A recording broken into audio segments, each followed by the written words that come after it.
Yeah, hello.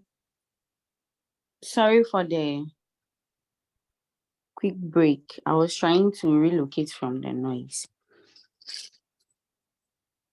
So, as I was saying, we all know that the heart is the main organ responsible for pumping the blood.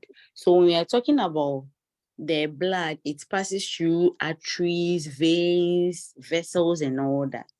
So, the blood pressure is the measure. When we are talking about blood pressure, when you go to the hospital and then they put the cuff around your left arm and they tell you not to talk, to sit upright, and all that.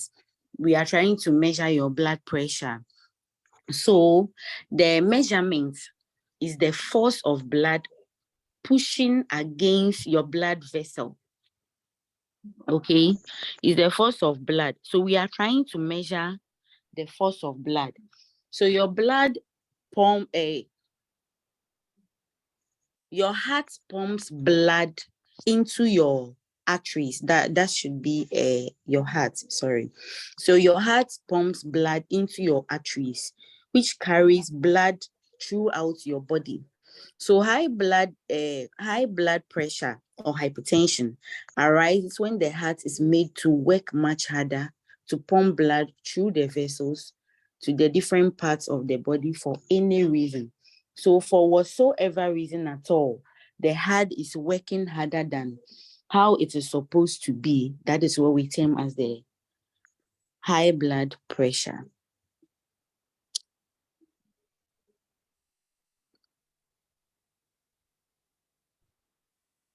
Please, let's go. So when we say blood pressure, what exactly it is, or how do we understand it?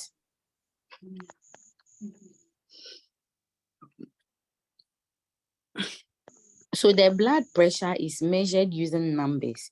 Normally, when you go to the hospital, you hear that the nurse attending to you will write a figure, or you hear them saying 130, 70, 120, 60, those kind of figures that you find hard to understand. It is the measurement. Everything is measured in numbers or figures.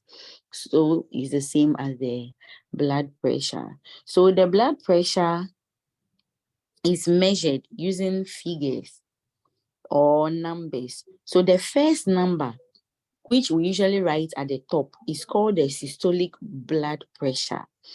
And it measures the pressure in your arteries when your heart beats or when you hear a kum, kum, kum. That is what the measurement is about, and that is the systolic blood pressure. So it is the pressure exerted by the heart when it beats. So every kum is what is called the systolic blood pressure.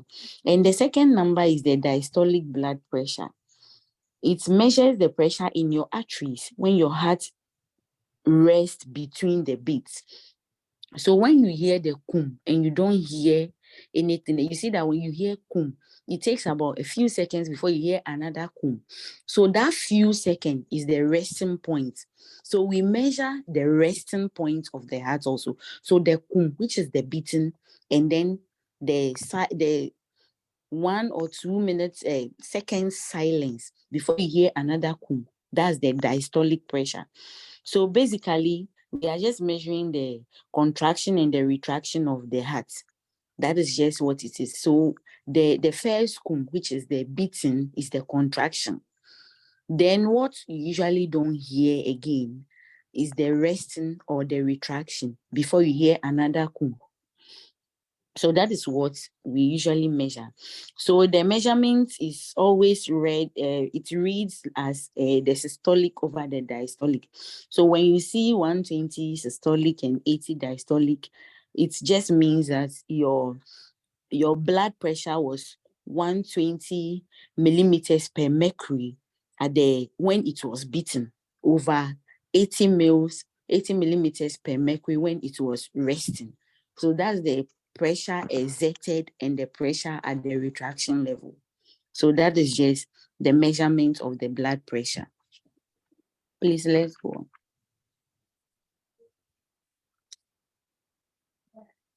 So we usually hear about blood pressure. What exactly causes this blood pressure? What at all causes this high blood pressure that we always talk about? There are a lot of factors or conditions, but tonight we just look at a few that I've put together. So some of the factors are obesity or overweight. Before you know you are obese or overweight, you have to measure your height and then divide it by your weight square. There's a calculation for it though, but your height and your weight will determine your body mass index. Your body mass index is what determines whether you are overweight or obese. It means that everybody at a certain level, your height should tally with your weight. So if your height doesn't tally with your weight, that is when you know whether you are overweight, underweight, obese, or whatsoever.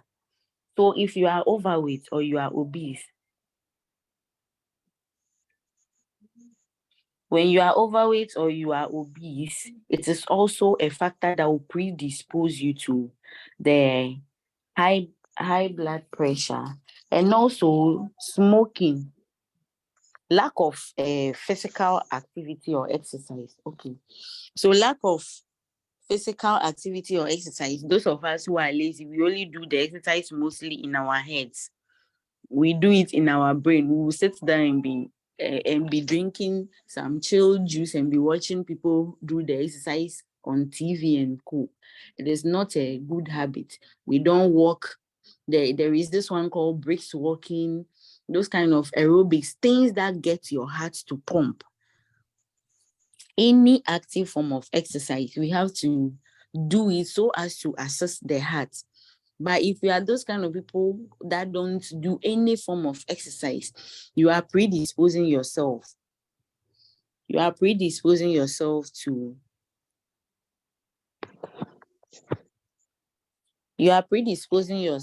the high BP.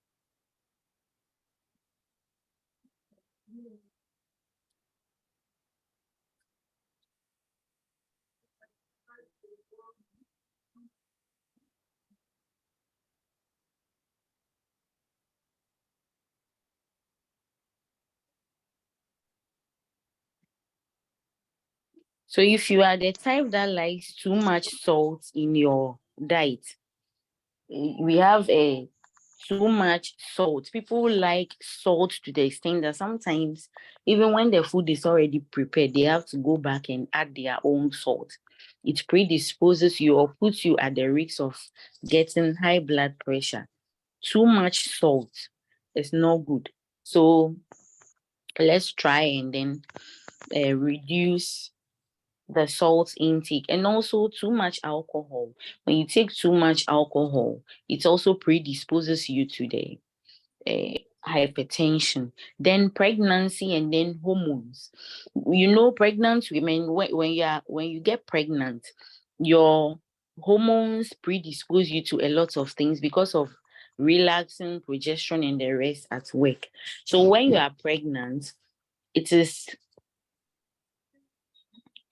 something that will predispose you to hypertension, and it is usually called preeclampsia or eclampsia. Some people normally they are not hypertensive, but you realize that they get pregnant and then they begin to get the hypertension. It is because of the pregnancy.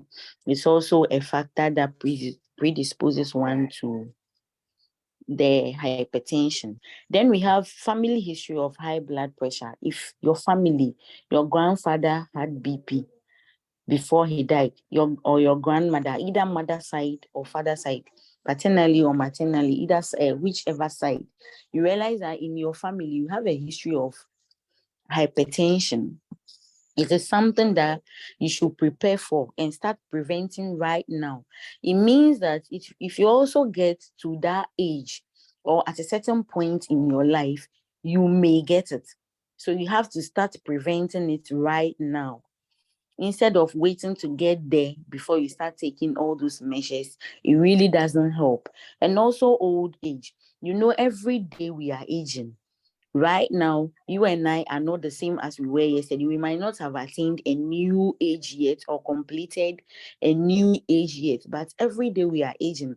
And the aging process also predisposes us to getting the BP. That is why exercising is very good, so that it will keep your heart active and all your other parts active. And then high blood sugar or diabetes. If you are the type that probably you have a history of diabetes in your family, or right currently you are suffering from diabetes and hypertension, they are like twins. They work together. So usually people who have diabetes, we also educate them to try every means and avoid the hypertension, because if you have diabetes, you are predisposed to hypertension. They are like twins. You wouldn't even know the exact cause by the time you realize you're having hypertension and diabetes. The same way, if you have diabetes, if you don't take proper care of yourself, by the time you realize you're having hypertension also in addition. And also lack of sleep. Those of us who classify ourselves as nocturnal beings, you don't get the full adult sleep, the 6 to 8 hours sleep in the night, and at least 2 hours nap during the day. That is at least 2 hours nap within the day. But if you are someone who does not sleep well, you are predisposing, you are putting yourself at the risk of getting high blood pressure, because lack of sleep causes the release of certain hormones in the system, which forces the heart to work harder than it is supposed to do. So you predispose yourself to hypertension. And also smoking. If you are smoking, we all know that smoking has a lot of disadvantages on the human body, such as blocking the lungs and all that. So it also goes a long way to affect your heart and how it works.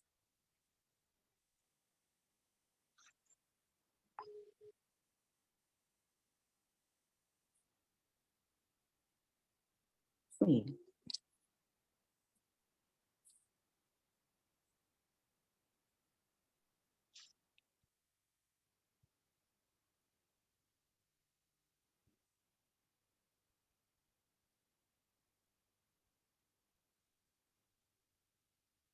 Then we have stress.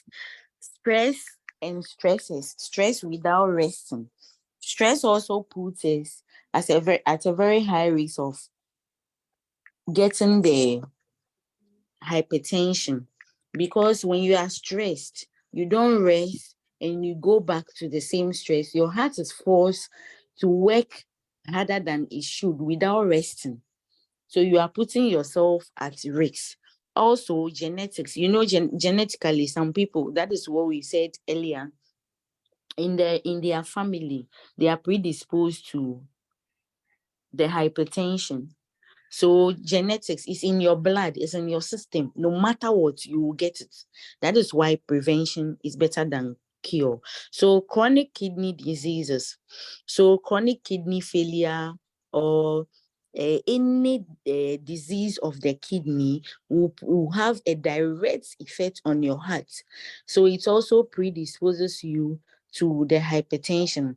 Then adrenal disorders. Adrenaline is a hormone. So if you have this adrenal disorders like thyroid disorder and the rest in your body, it will also predispose you. The thyroid disorders also the same thing.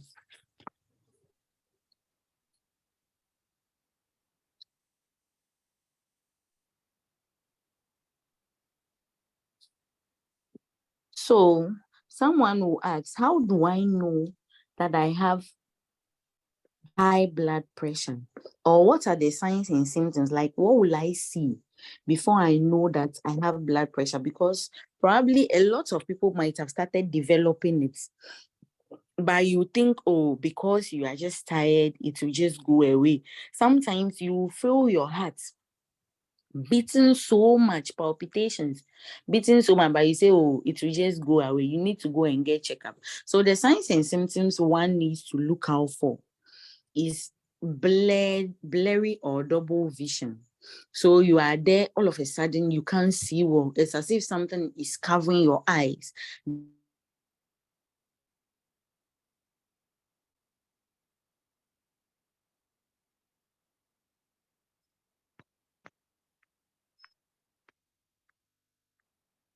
That's the blurry vision we are talking about, or you begin to see we are talking about. It's also predisposed. It's also a sign, sorry, tension. Then lightheadedness or fainting. So if you feel lightheaded, I don't know how further I can explain that, but fainting, or you be there and then you feel as if you want to faint, to say you are dizzy some ways. I don't know how best I can describe the lightheadedness. That is also a sign. Then we have nosebleeds. Your nose will be bleeding for no apparent reason. You should get yourself checked. Then fatigue. And we are talking about extreme fatigue. Easily fatigued.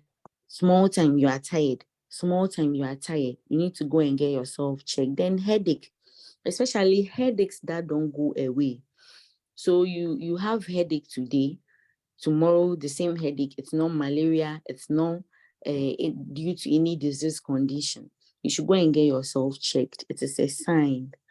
And then heart palpitations, as I mentioned earlier, your heart will be beating boop, boop, boop, boop, boop, boop, boop, boop, boop, boop, non-stop. That's what we term as the palpitations. So when you are having palpitation, it's also a sign or a way to know that you are developing or have already developed the high blood pressure. Then shortness of breath or difficulty breathing. All of a sudden, you can't breathe well.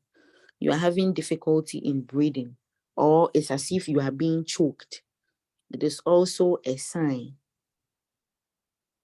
It is also a sign to get yourself checked. So if you have any of these signs and symptoms that I have mentioned earlier, if you notice or noticed on someone any two or three of the signs, any two or three of the signs on yourself or anyone near you, let them get checked and monitored for the high blood pressure. So do you know that having high blood pressure might lead to memory loss? Like, do you know blood pressure leads to memory loss, personality changes, concentration problems, impatience or progressive loss of consciousness, which are all signs of dementia. So in short, hypertension can lead to dementia. If we go to outside, you see those, it's not normally common in our Ghana here, dementia. It's not normally, like, it's rare. Even though one or two people get it, it's a rare disease. So those dementiated people, when you look at most of them, about 99% of them are hypertensive. And it is the hypertension that led to the dementia because the signs and symptoms were ignored. So hypertension can also lead to pain in the chest. You'll be having severe chest pain. And it can also lead to visual impairment when you're having blurred vision or double vision, and you are saying, you think, oh, it's just something normal, it's just there, you won't go and check yourself. By the time you realize, you are blind or you are visually impaired, you can't see from afar or you can't see from the short distance. And it also leads to sexual dysfunction. Sexual dysfunction in the sense that you as a man, it's you as a man, you begin to have a decreased libido or decreased arousal. And also, like, you don't feel for the sex anymore. Even if you go for like 1 second, 2 seconds, then you are done. And then pregnant women, they get complications. That is the eclampsia and the pre-eclampsia I mentioned earlier. It is a very serious thing in pregnancy. It kills pregnant women a lot. So pregnant women with hypertension who go about thinking, oh, it's normal, you are putting yourself in harm's way. It is something that can kill you and your baby. And then heart attack, because the heart is over forcing itself to work, it is easy to break down. So when it breaks down, you get the heart attack within seconds or minutes. If you are not attended to, you may die. So for some men, the decreased blood flow makes it difficult to achieve and maintain erection. As I mentioned earlier, you begin to have sexual dysfunction. Then for women, so it doesn't affect only the men, only the women too are part. So for women, decreased blood flow to your vagina causes dryness or difficulty achieving orgasm. We know that when you are dry, you won't enjoy the sex. But then if there is low blood flow, it's the vagina is just like the penis. The more blood flow, the more enjoyment. So if there is decreased blood flow, how do you enjoy what you are doing? So that will lead to you just doing it for doing sake, no enjoyment. So these are just fun facts to know, or facts to know, not actually fun facts. They are real facts to know. If the blood is too thick for any reason, the pumping gets tougher. It is very tough for it to be pumped. Whether the blood got thickened due to you know exercising or due to hormones, smoking, or whatsoever, it is very tough to pump. So if the blood vessels are narrower for any reason, like the smoking, cholesterol collecting or accumulating in your vessels, pumping the blood through them becomes harder. Therefore, it leads to those palpitations, and those palpitations are actually like warnings. So it will make the pumping very, very hard. So high blood pressure affects more men than women. That is according to researchers. They are saying that more men are affected by the high blood pressure than women. And some say it is due to the stress, the fatigue that the men go through, the unshared pain, the unshared, how will I say, the secret things that they go through that they don't share with anybody, gives them the high blood pressure. And also, most men are into hard work, and then they have little rest. So it's also a predisposing factor. So more men, research says that more men have the high BP than women. And then cholesterol buildup in the arteries increases the risk of heart attacks. So we all know what cholesterol is, the unhealthy fats that accumulate in our hearts or around our hearts, in our lungs, around our intestines. That is the body fat, the unwanted body fat that accumulates and we don't work it out. So when we don't work it out and it's around the heart, that it also increases the risk of getting heart attacks because the pumping is hard, or the heart will be trying harder than it should be to pump the blood because it also wants to do its work. So it will be working more than it's supposed to. Therefore, it will lead to heart attack.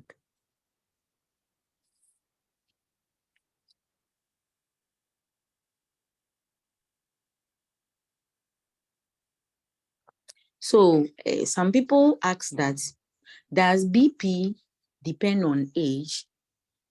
Does the BP, sorry, does your BP depend on your age? Of course, they are saying that it is well known that an increase in blood pressure accompanies advanced age. That is, as we are growing, we are more predisposed to getting the high BP.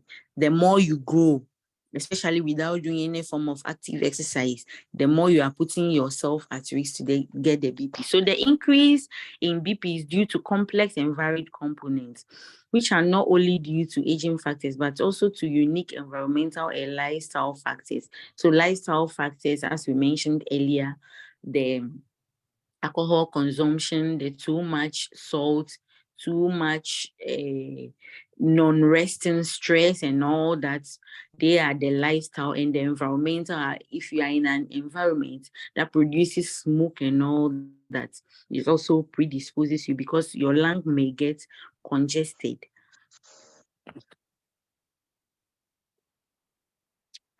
So people also want to know what the normal BP is by age. Like, what my age now, what should be my normal BP? So they are saying that if you are between the ages of 18 to 39, for men, your BP should be 119 as the systolic and 70 as the diastolic. It is a range. So it can be 110, 119, 120, like that. For men. Then the women, they are saying that 110 over 68, that is that from the ages 18 to 39, this should be, if you are within this range, that should be your normal BP. So for ages 40 to 59 years, we are saying 124 over 77. And then that's for the men, and then the women, 122.74 should be normal for you. So for ages 60 and above, they are saying 133.69 for the men, and then 139.68 for the women. But for any age, for any of the ages, it shouldn't be above, or high blood pressure is considered when you have 140/90. When they check your BP and it is 140/90 for the first time, normally BP is diagnosed after 3 consecutive measurements. We don't just check once and declare you hypertensive. We check for 3 consecutive times. So, and that 3 consecutive times is within 1 day, but 4-hour interval. So we check in the morning around 8, and it is 140/90. We check in the afternoon, 4 hours apart, and it is probably 110/60 or 120/68, 120/70 for a female. It is considered normal. You don't have BP, because sometimes our activities also influence the BP. Walking, doing exercises, like that is why you realize that when you go to the hospital, when you come to the OPD, they tell you to rest for a while before they check the BP, because if they should check immediately you get there, it will be high because of the walking. That small walking that you didn't even run or anything, it will be high. So if 4 hours apart for the 3 consecutive times, and we are still getting 140/90, 141, 142, 143 and above, then you'll be diagnosed to have the hypertension at any age at all. If it is 140/90 for the 3 consecutive times, you'll be declared hypertensive. So we go on to say that, what should I do if I have high BP, or how do I even prevent it from happening to me? The best way is prevention. We don't have to wait for it to happen before we start looking for medication. So the best way is to prevent it. So if you realize that you are obese or overweight, please shed off the weight. We want you to lose the weight, and then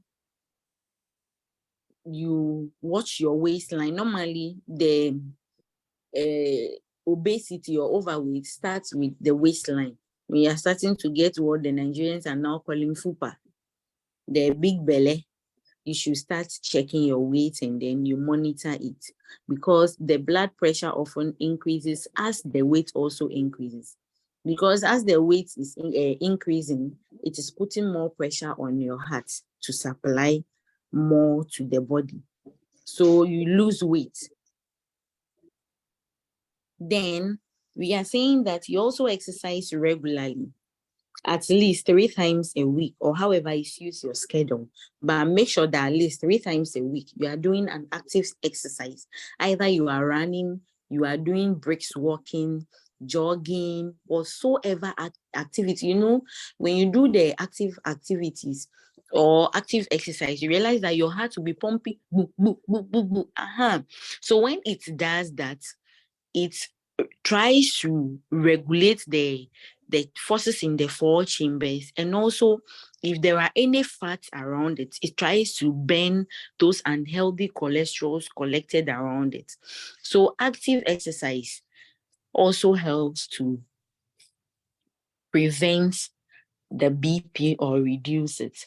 And also we are saying that you should eat a healthy diet, because healthy diet is good. Less of the junk foods, less of the fried rice. Even if you eat the fried rice, make sure you exercise with it.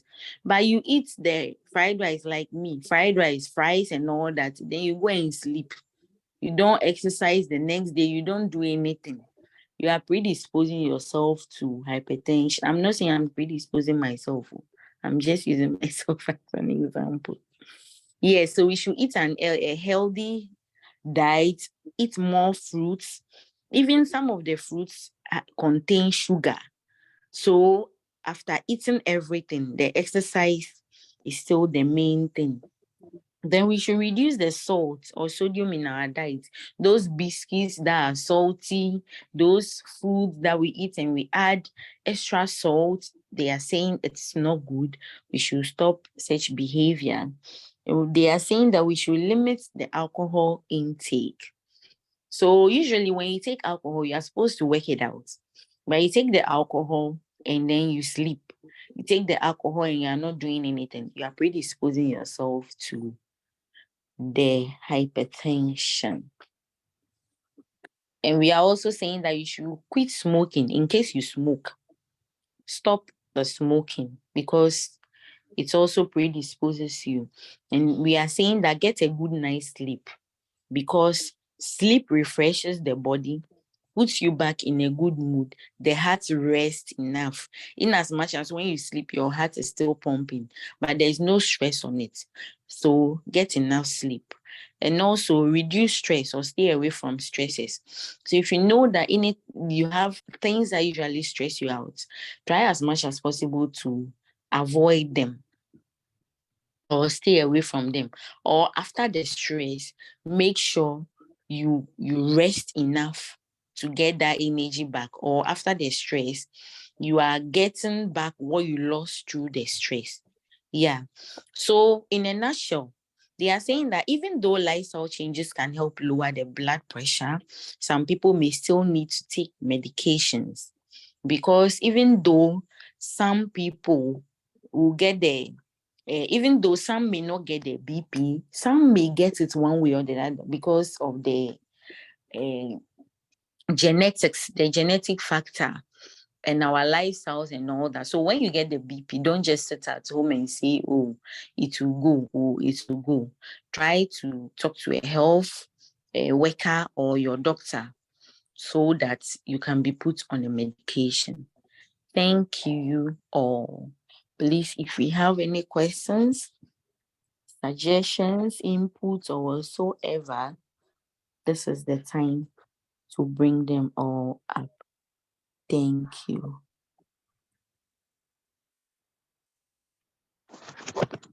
Yeah, thank you for the presentation. So, if there are any questions or you need any clarification, you can just. And those watching on Facebook, there are a couple of people on Facebook who are following keenly. If you Okay. have any question, you can ask, or if you need any clarification, you can just bring it up. So, question time.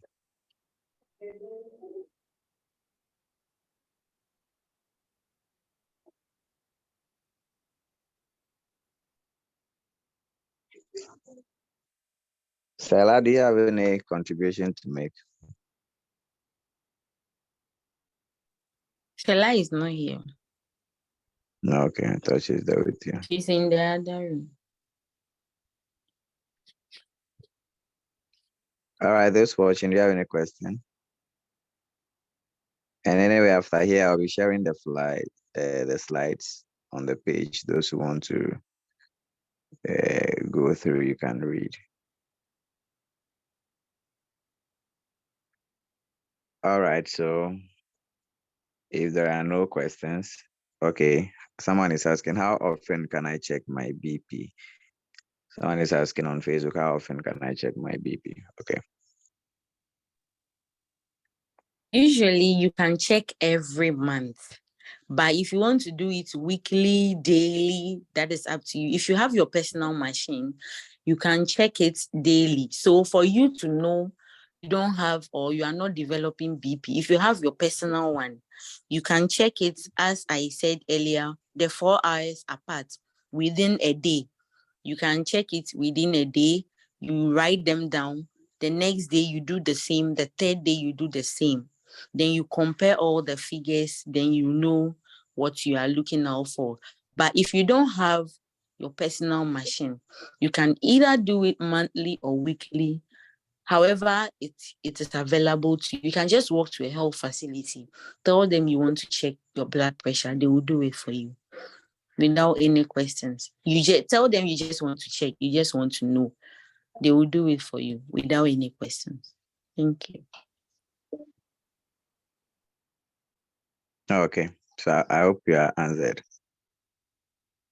All right, is there any other question?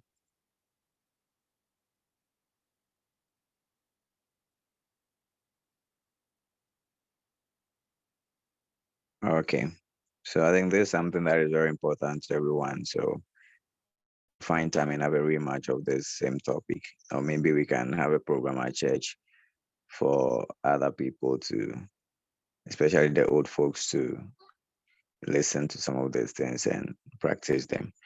Okay, thank you once again. God bless you so much for this in-depth presentation, and I hope that we will practice all that we have been told. And then at the end of the day, also God will help us and preserve us and keep us healthy.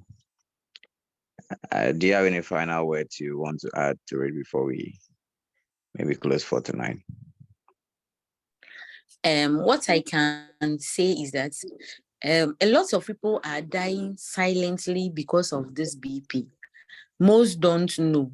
So you hear that a person died, you ask, what happened? And they say, oh, she or he just said the head, they sent her to the hospital and the person died. Sometimes it is due to this hidden conditions that we didn't find out earlier.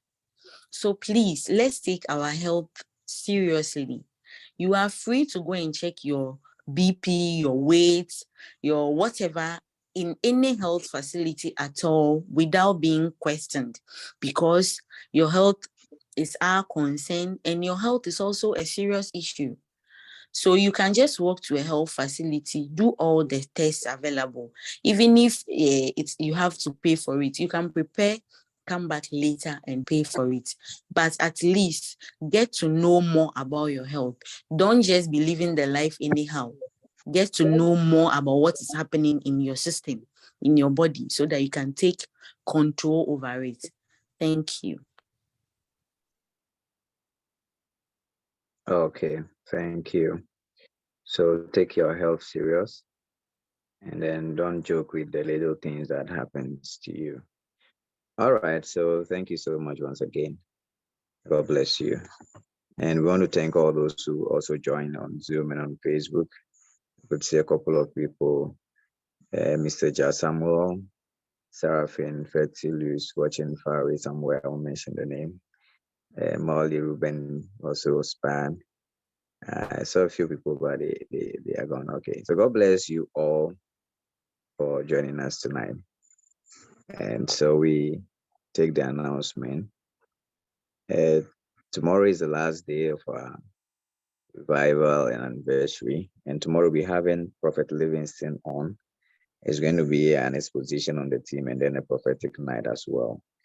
So from 7 p.m. So I want you to invite someone and be part of it because God is really doing wonderful things in our lives. God bless you. Shall we pray? Father, we thank you for a wonderful session. We thank you that indeed you are preserving and protecting us. We ask that whatever we have learned tonight, even if it be difficult for us to practice, may you give us the grace to be able to practice them for our own health, for the betterment of our lives. We thank you, Spirit of the living God. We ask that you increase the resource person in any aspect of her life and cause her to be great. We thank you for this network. Bless us and cause us also to increase. In Jesus' name we pray. Amen. Amen. Okay. So that'll be all for tonight. And once again, thank you. I'll be sharing the, the slides, and the recording also be available. Those who may want to have it for later use, you are free to get in touch. God bless you. Bye-bye. Bye. Bye. Okay. Gloria. Yep. Finally.